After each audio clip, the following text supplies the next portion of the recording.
Assalamualaikum warahmatullahi wabarakatuh.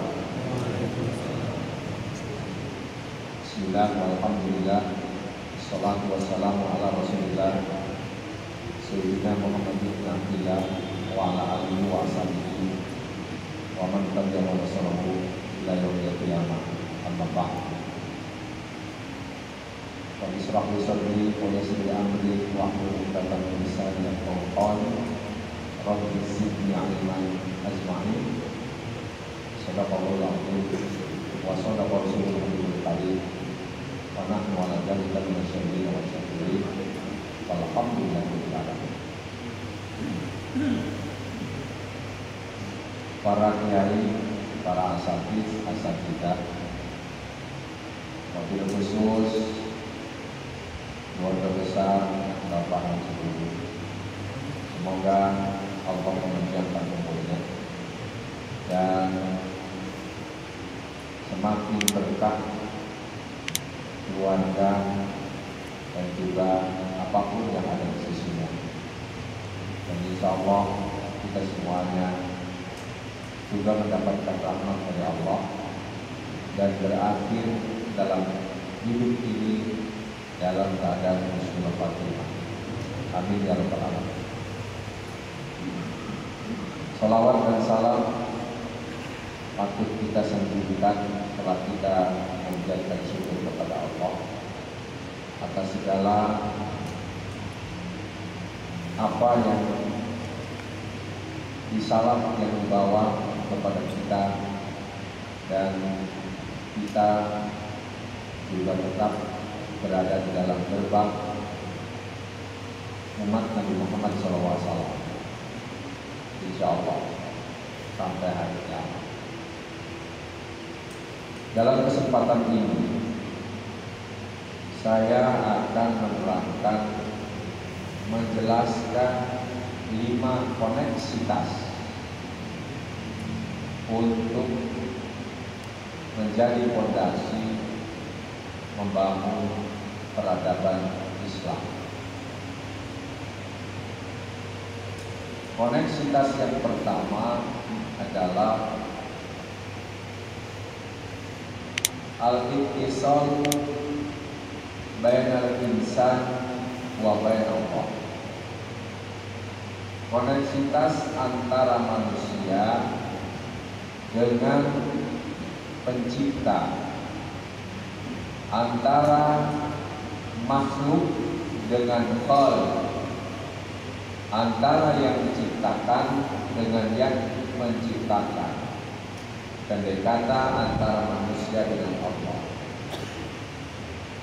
Koneksitas antara manusia dengan Allah intisarinya adalah ubudiyah. Sekali lagi, ubudiyah. Allah sebagai makbud, manusia sebagai abid, itu yang disebut dengan ubudiyah. Bahwa kita abid, siapapun abid, abdul. Karena itu seluruh nabi-nabi dan rasul yang diutus Allah pun adalah abdul. Innama ana abdul. Sesungguhnya saya itu, kata Rasulullah, adalah abdul, di samping rasul atau utusan Allah. Nah, prinsip kehambaan ini tidak ada ajaran koneksitas hubungan manusia dengan Allah sebagai pencipta yang paling sempurna, paling lengkap, dan paling universal, kecuali yang diajarkan oleh junjungan kita Nabi besar Muhammad SAW, dan juga yang terefleksi dari fondasi yang pertama adalah Al-Quran. Contoh, dengan azan saja, bayangkan umat Islam yang jumlahnya mungkin dari yang cuma puluhan, ratusan, ribuan, bahkan jutaan, seperti di Masjidil Haram atau di Masjid Nabawi, atau masjid manapun di dunia ini hanya dengan suara azan, maka sudah 5 menit pun cukup untuk membuat terapinya stop. Dan tidak ada satu komando yang hanya 5 menit mampu membuat barisan yang rapi hanya dalam 5 menit, ya, dalam jumlah manusia yang demikian banyak. Inilah hebatnya. Demikian pula dengan kalimat Allahu Akbar, maka seluruhnya jamaah yang menjadi makmum serentak mengucapkan Allahu Akbar. Itu sama, tanpa harus diajari terlebih dahulu dalam waktu yang sama, tidak. Jadi orang yang haji itu kan dari seluruh dunia. Dari seluruh dunia kompak. Yang sholat di masjid hanya satu imam. Bayangkan. Kenapa? Karena ubudiyah dalam Al-Quran ataupun dalam Al-Hadis sudah cukup gamblang. Ubudiyah dalam puasa sama. Puasa Ramadan itu diawali dari yang namanya terbit fajar sampai terbenam matahari, sama. Demikian pula sholat universal. Kenapa? Karena petunjuknya dalam Allah. Yang namanya sholat subuh, kalau sudah terbit fajar, masuklah sholat subuh. Sholat zuhur, kalau matahari sudah condong ke sebelah barat, sehingga bayangan itu lebih daripada benda aslinya, condong ke sebelah timur, maka itu masuk sholat zuhur. Itulah sebabnya suara azan tidak pernah hilang, terus saling bersahutan dari tempat ke tempat. Sekarang kita sedang ceramah, tetapi di tempat yang lain sedang berkumandang suara azan. Terus nanti sampai yang namanya Aceh, karena perbedaan waktu, terus sampai Malaysia dan seterusnya. Tidak pernah berhenti suara azan. Inilah hebatnya perspektif Islam tentang yang namanya ibadah. Demikian pula sholat asar, tidak pernah hilang. Dalam satu saat seperti sekarang, semua waktu sholat ada. Waktu sholat sekarang ada. Nah sekarang kita baru sholat maghrib. Sekarang ada yang sedang sholat maghrib, ada yang sedang sholat isya, ada yang sholat subuh, ada yang sholat zuhur, dan ada yang sedang sholat asar. Ini hebatnya kemudian dalam Islam. Karena itu yang namanya ibadah dalam Islam, ya, apa yang dikatakan oleh Allah sendiri di dalam hadis qudsi, "Ma taqarraba ilayya 'abdi bimithli ma aftaratuhu 'alaihi wa la yazalu 'abdi yataqarrabu ilayya illa binawafil." Tidaklah hamba mendekatkan dirinya kepada aku kecuali dengan apa yang aku fardukan, apa yang aku wajibkan kepadanya. Makanya sholat 5 waktu, maghrib 3 rakaat semuanya kompak, isya 4 rakaat semuanya kompak, subuh 2 rakaat semuanya kompak, zuhur dan asar masing-masing 4 rakaat semuanya kompak. Ini yang disebut dengan ta'abbudi. Hal-hal yang bersifat ta'abbudi itu tidak bisa dirubah. Kerennya dalam Islam, itu yang disebut ubudiyah. Demikian pula zakat 2,5%. Demikian pula haji. Hanya satu waktu yang namanya wukufnya di Padang Arafah tanggal 9 Zulhijjah. Enak kalau umpamanya ada syariatnya dulu, bukan hanya tanggal 9 Zulhijjah, bisa wukuf berkali-kali. Dan nyatanya tidak. Demikian pula yang namanya tawaf hanya di Masjidil Haram, mengelilingi Ka'bah. Demikian pula sa'i hanya di Safa dan Marwah. Kenapa? Karena dalam sholat, ya, shollu kama ra'aitumuni usolli. Rasulullah menyatakan urusan sholat, sholatlah seperti kau melihat bagaimana aku sholat. Karena itu seluruh dunia sholatnya sama. Kalaupun ada perbedaan, itu namanya perspektif, penafsiran. Tidak bisa kita menyesatkan, menganggap bid'ah satu kelompok dengan kelompok lain karena ada perbedaan yang sedikit, karena prinsipnya sama. Demikian pula haji. Khudhu anni manasikakum. Dalam manasikanku yang namanya manasik harus diambil dari aku. Nah, bagaimana prinsip-prinsipnya? Sama. Ada yang mengerjakan haji itu ada tamattu, ada yang mengerjakan haji itu ifrad, ada yang mengerjakan haji itu qiran. Tetapi substansinya sama. Itu diambil dari apa yang dipraktekkan oleh Rasulullah SAW. Rasulullah sendiri mempraktekannya adalah ifrad. Dan Rasulullah hanya satu kali haji. Tapi kita bisa berkali-kali. Dan itu pun yang dikenal dengan haji wada. Kalau umroh, ya lebih dari sekali. Ada riwayat mengatakan 2 kali, ada riwayat mengatakan lebih dari 2 kali. Inilah yang sifatnya umumnya. Yang kedua, Al-Quran mengajarkan kepada kita koneksitas hubungan manusia antara manusia dengan al-qaum. Al-ittisalu bainal insan wal qaum. Apa itu qaum?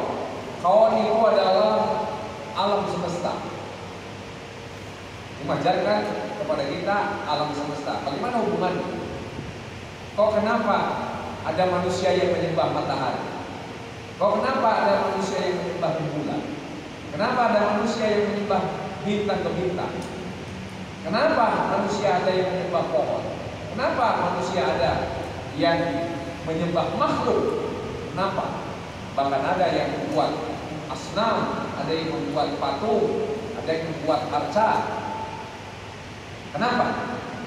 Karena tidak tahu hubungan manusia dengan alam al-kaun. Hubungan manusia dengan al-kaun, Al-Quran membeberkan kepada kita, wasakhkhara lakum ma fis samawati wa ma fil ardh jami'an minhu.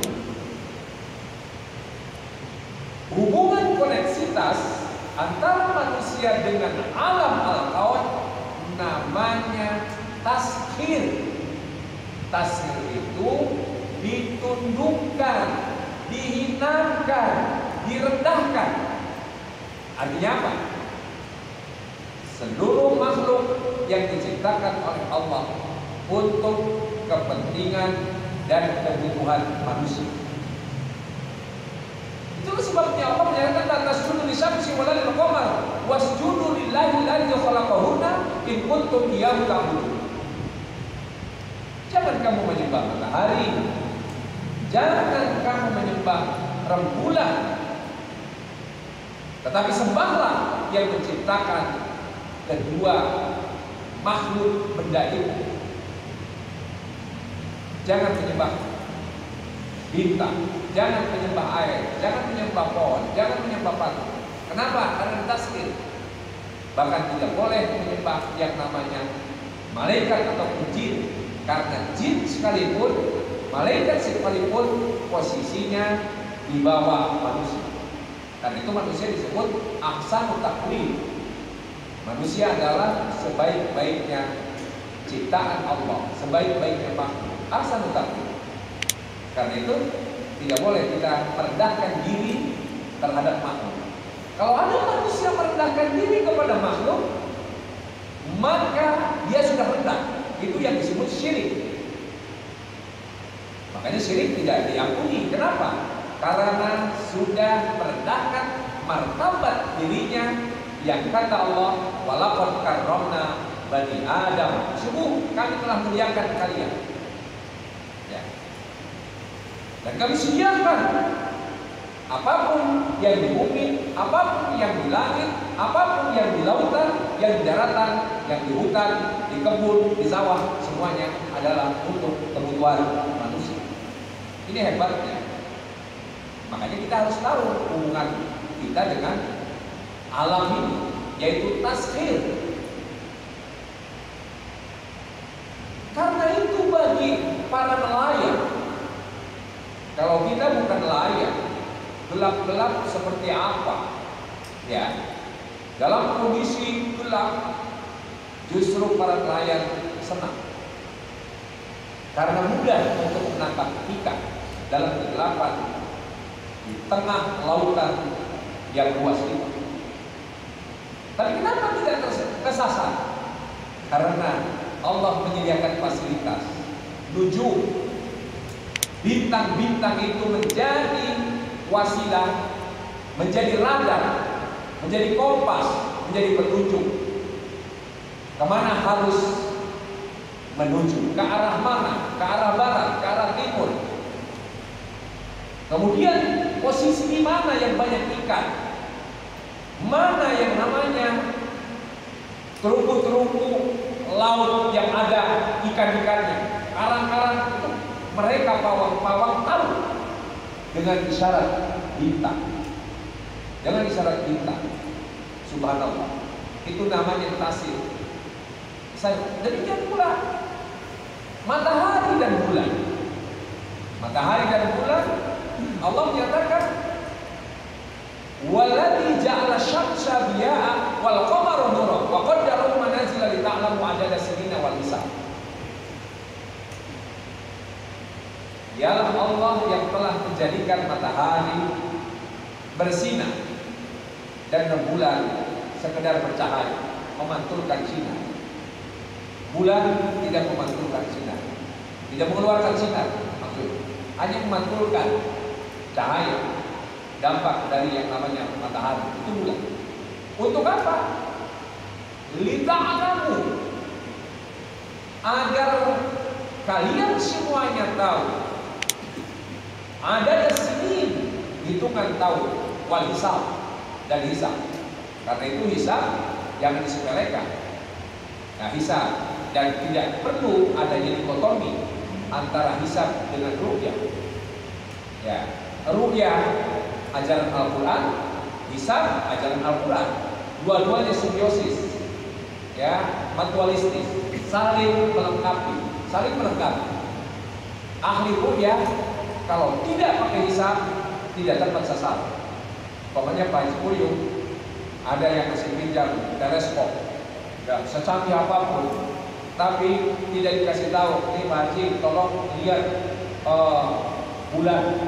Itu nggak akan, walaupun sudah keluar, kalau tidak tepat sasaran, nggak bakalan melihat. Itu pentingnya bisa itu derajat-derajat. Tahu. Karena itu semua penanggalan Syamsiah ataupun Qamariyah dalam jangka waktu tertentu sudah tahu terjadinya gerhana matahari, terjadinya gerhana bulan. Berapa waktu sudah tahu? Itu pun hisab. Termasuk bulan Ramadan yang akan datang.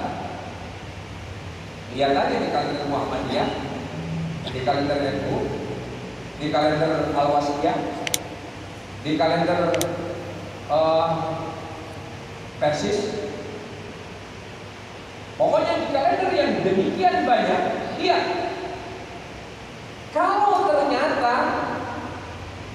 harinya sama, sudah yang namanya hilal di atas 2 derajat, maka sesungguhnya yang namanya ru'yah itu gak penting lagi, cuma litaki, hanya untuk menguatkan.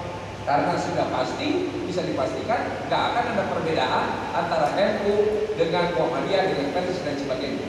Kalau di kalender itu berdasarkan hisab sudah di atas 2 derajat, di atas suku.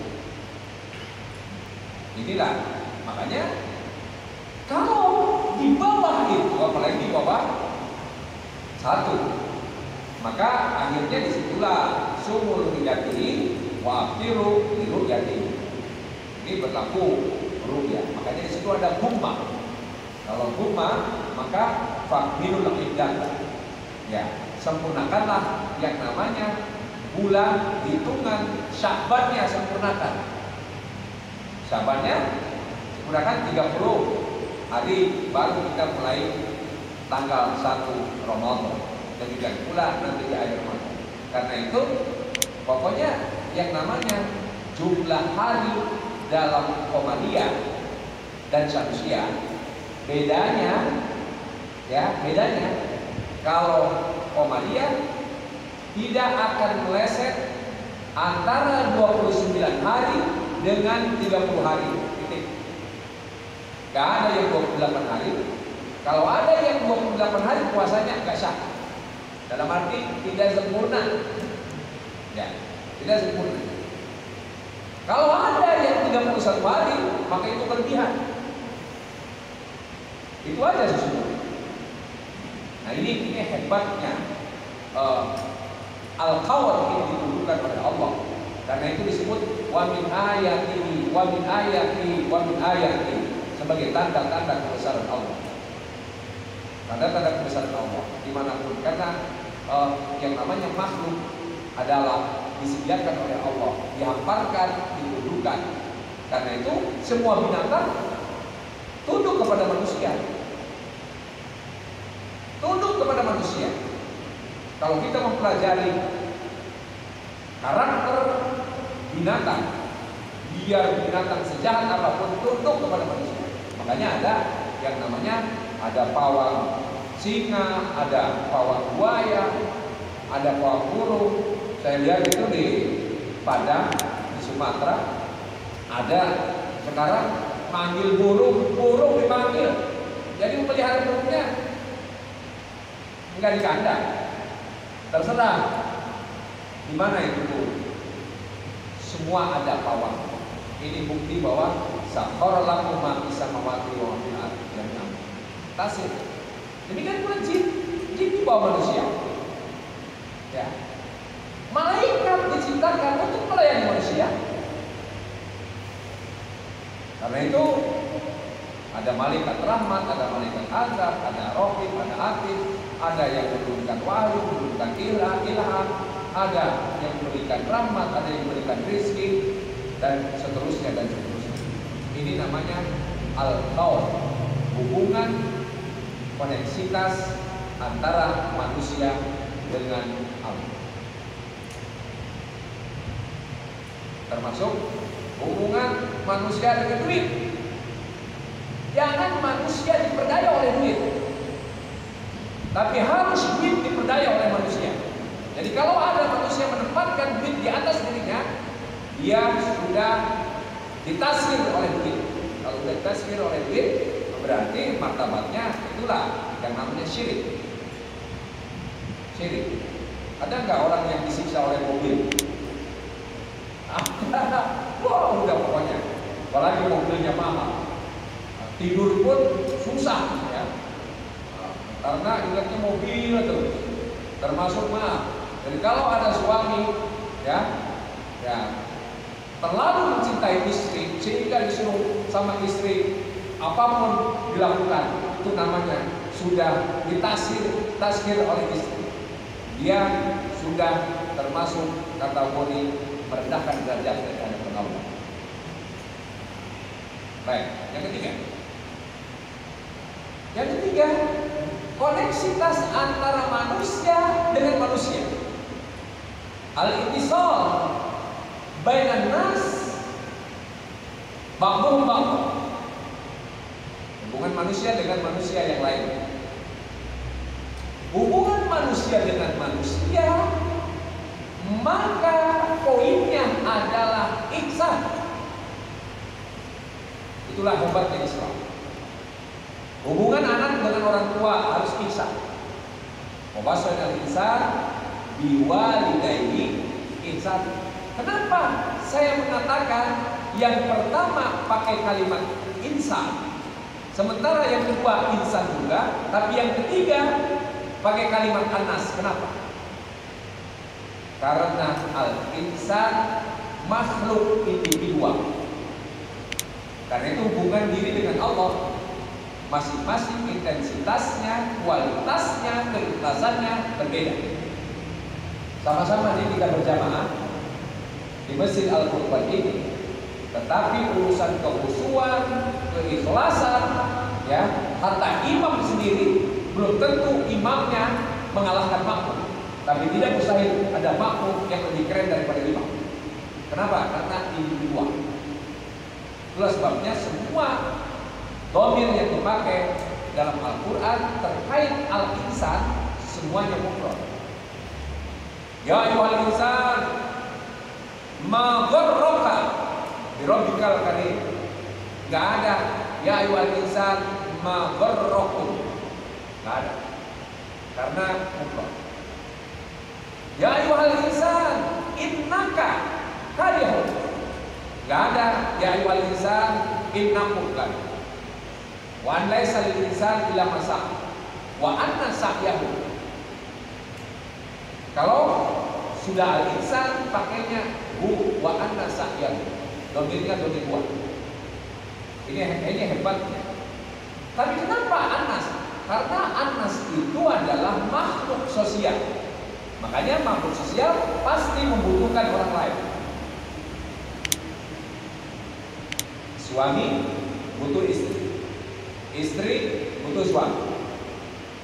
Karena itu Al-Quran mengatakan hunna libasul lakum wa antum libasul lahunna. Istri itu selimut atau pakaian untuk suami, suami pun pakaian untuk istri. Sama-sama membutuhkan. Tapi kadang-kala karena marah, ya, marah itu suami istri bisa saling nungging, padahal dalam hatinya, ya, padahal dia ingin, tapi karena gengsi ada yang selingkuh, ya, ada yang selingkuh walaupun satu tempat tidur saling nungging dong. Ada yang cuma 1 jam selesai, ada yang 1 malam selesai, ada yang 1 bulan, bahkan akhirnya lama-lama 1 tahun bisa ranjang, udah bisa ranjang, bisa kamar, udah bisa kamar, bisa rumah. Padahal saling Una libasul lakum wa antum libasul lahum. Nisa'ukum harthun lakum fa'tu harthakum. Istrimu itu adalah ladangmu, maka campurlah dia. Jadi antara petani dengan sawah, itu adalah koneksitas. Koneksitas. Jadi antara sawah, ya, dengan petani, koneksitas. Karena itu, innalakum ala nisaikum haqqa wa li nisaikum alaikum haqqa. Kamu wahai para suami punya hak terhadap istri, istri pun punya hak terhadap suami. Yang menjadi hak suami adalah kewajiban istri, yang menjadi hak istri adalah kewajiban suami. Maka demikian indah itu hubungan manusia dengan manusia. Karena itu semua manusia namanya intaj, ya, butuh. Dokter butuh sama pasien, ya kan? Angkutan umum butuh sama penumpang, pedagang butuh sama pembeli. Demikian pula kita sebagai kepala rumah tangga butuh yang namanya majikan, butuh pembantu. Pak Haji Muyung butuh karyawan. Gak bisa dikerjain sendiri. Ini namanya. Nah, dalam koneksitas itu yang tinggi derajatnya adalah yang berbuat ihsan.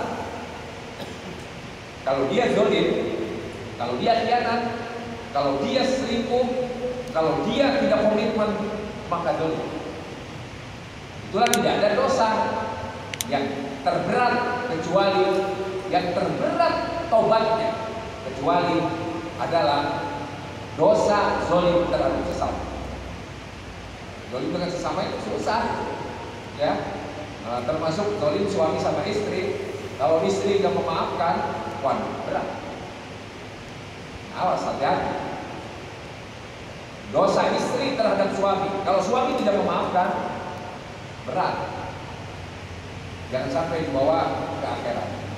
Ini hubungan yang ketiga antara, ini pun belum selesai karena waktu. Janji 5 saya sebutkan, tapi baru 3. Nah, ya kita lanjutkan kapan-kapan. Saya kira inilah prinsip-prinsip yang harus kita pahami sehingga kita jalan enteng dalam hidup di dunia ini. Apa statusnya hubungan dengan sesuatu itu, sehingga kita tidak menjadi tegang, tidak menjadi stres, ya, karena kita paham betul apa yang harus kita lakukan. Terima kasih. Yang benar dari Allah, yang keliru dari saya sendiri. Walaupun hukum, mohon maaf bila kau. Wassalamualaikum.